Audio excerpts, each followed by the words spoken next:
যেহেতু আপনার একজন স্পেশাল নবী, স্পেশাল রসুল, স্পেশাল নবী, আপনি আমাকে নবী করেছেন, রসুল করেছেন, কালিমুল্লাহ উপাধি দিয়েছেন।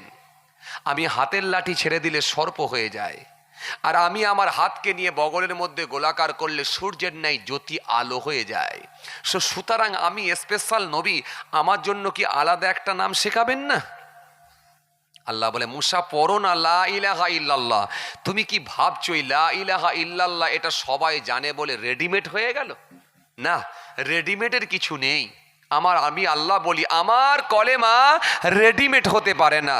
ও মুসা শোনো, 7টা আসমান আর জমিনকে যদি এক পাল্লায় চাপিয়ে দেওয়া হয় আর অপর পাল্লায় যদি কলেমা চাপিয়ে দেওয়া হয়, আমি আল্লাহ বলছি কলেমার ওজনই ভারী হয়ে যাবে। কথা বুঝতে পারছেন?